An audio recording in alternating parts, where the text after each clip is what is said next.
Postscriptum მიკვლავ პირდაპირ ეთერშია შეგახსენებთ მიმდინარეობს ინტერაქტიული გამოკითხვა, მისი კითხვა კი ასე ჟღერს, ალასიანის გადაყენება ის ბრძოლა კორუფციასთან, თუ ასე ვფიქრობ დარეგეთ ნომერზე 2-32-92-52, თუ ეს არის ბრძოლა პოლიტიკური გავლენისათვის დარეგეთ ნომერზე 2-32-92-76, თუ ეს ბრძოლა ევროატლანტიკურ კურსთან დარეგეთ ნომერზე 2-32-92-79. ახლა კი სახელმწიფო შესყიდვები და ტენდერები. მიხეილ სესიაშვილი დაინტერესდა რაშიც ედავებიან თავდაცვის სამინისტროს, ეს განსაკუთრებული შემთხვევა თუ იგივე პრობლემები სხვა უწყებებშიცაა. ანუ გვაქვს თუ არა საქმე ურმაგ სტანდარტებთან.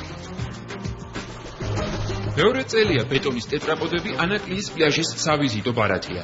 არადა ყველა მათგანს სამუდამო განსასვენებელი 3 თვის წინ ზღვის ფსკერზე უნდა ეპოვა, რაშიც სახელმწიფომ 15 მილიონი ლარი გადაიხადა. ოფიციალური მონაცემებით ნაპირ სამაგრის სამუშაოების 60%-იც არაა დასრულებული.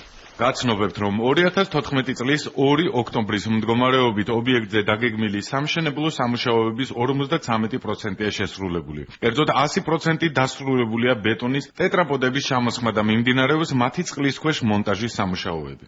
თუკი ზღვაზე არსებული ტალღების სიმძლავრე მიაღწევს 3 ბალს ან აღემატება 3 ბალს, შესაბამისად ბარჟა ვეღარ ახერხებს 10 სანტიმეტრიანი სიზუსტით აღნიშნული ტეტრაპოდების ჩალაგებას. აქვე ხალხს გაუსმა 2014 წელი იყო სტიქიური მოვლენების წელიწადი. საკმაოდ ბევრი ცუდი ამინდი იყო დაფიქსირებული. ჩამორჩენა საპატიოდ ჩაითვალა და ახალ ვადად დეკემბერი იქნა მიჩნეული, რასაც 2 კვირის წინანდელი წერილიც ადასტურებს. სამუშაოების დასრულების ვადა იყო 2014 წლის 31 ივლისი. საერთაშორისო საზედამხედველო კომპანია დარჩენილი სამუშაოების დასრულების გონივრულ ვადად მიიჩნევს 2014 წლის დეკემბერს. თუმცა დღეს მინისტრის პირველი მოადგილე და ფონდის ხელმძღვანელი განსხვავებულ ვადას ასახელებს. ზედამხედველმა კომპანიამ გეგმაგრაფიკი გააკეთა, ან როგორც თქვი, შაბათ-კვირის და უქმედრეების გამოკლებით აპრილის დასაწყისამდე მიეცა მას ვადა. ზოგადად შეიძლება შეიქმნას ისეთი გარემოება, რომ რაღაც ობიექტური გარემოებების გამო დადგეს იმის საჭიროება, რომ გადაიწიოს ტენდერის ვადა. შესაძლებელი არის, რომ იყოს ისეთი შემთხვევებიც, რომ ეს გამოყენებული იქნას ბოროტად და იქ რეალურად კონდეს პირობების არასათანადო შესრულებასთან საქმე და არა რაიმე ობიექტურ გარემოებებთან. ძალიან რთული არის ამაზე მსჯელობა და თითოეულ ასეთ შემთხვევაში სჭირდება ცალკე გამოძიება.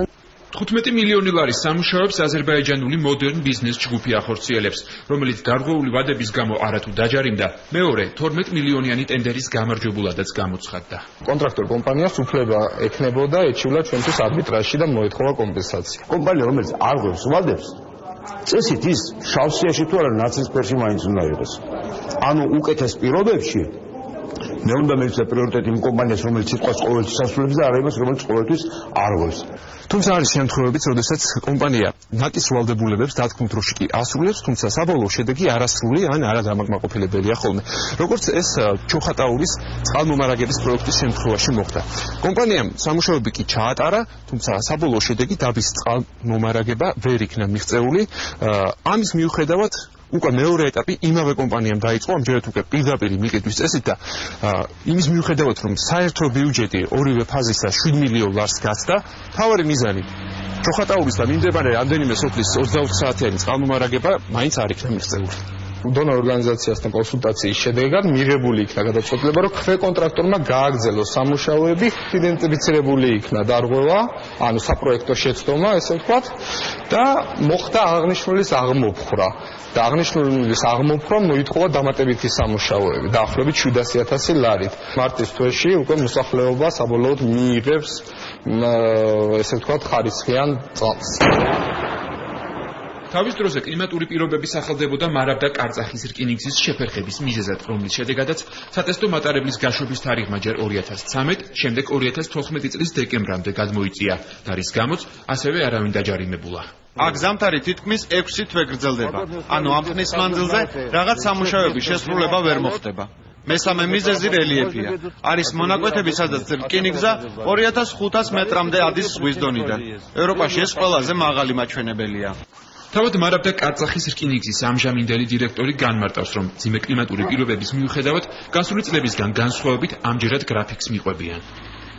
სახელმწიფო ტენდერებზე ბუნებრივზე მეტად პოლიტიკური კლიმატი უფრო მოქმედებს და საგამოძიებო ორგანოებსაც კითხვის ნიშნები მხოლოდ პოლიტიკური ამითის გამწვავებისას ურჩნდებათ. გამოძიებამ სოფლის მეურნეობის მინისტრის პოსტი შეიწირა და საბოლოოდ თავად პროკურატურაც ვეღარ გაერკვა, ერთი ტრაქტორი მოერევა თუ ორი. თითქმის ერთწლიანი გამოძიების შემდეგ ბრალდება სასამართლოდან თავადვე გამოითხოვა. თავის დროზე პოლიტიკამ გაამწვავა ჯარისკაცების ისედაც მწვავე დიარეა. მაშინდელი მინისტრის პოსტი კი გადარჩა, თუმცა როგორც ახლა ირკვევა საყვედურების ფასად.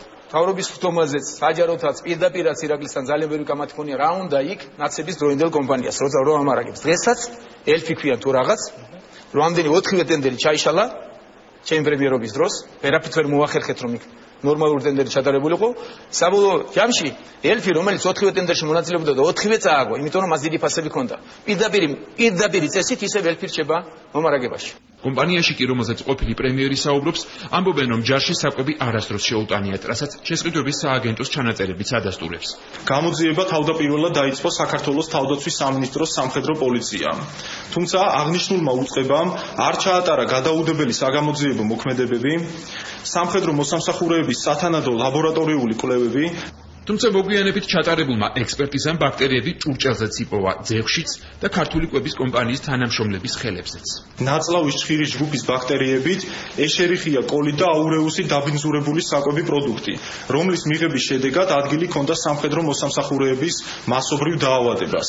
დიარეა შეიძლება გამოიწვიოს, თქვათ, იგივე ხელის დაუბანლობა, იგივე რაიმე ენტეროვირუსმა. ამიტომ ეს აქ ჩვენ კონკრეტულად საკვების ინტოქსიკაციაზე რო იყოს საუბარი, თქვათ ეს ასე ვთქვათ საბუთი არ გვაქვს ამაზე.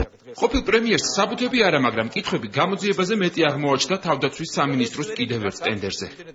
ეს სიჩქარე და ამ 100% დაავანსება მაგისტრალის თუ თქვათ მაგისტრალის ნაწილის ჩემი აზრით კითხვებს ვადებს. ამას ნამდვილად გადაირიცხა, ნამდვილად გადაირიცხა ამდენი.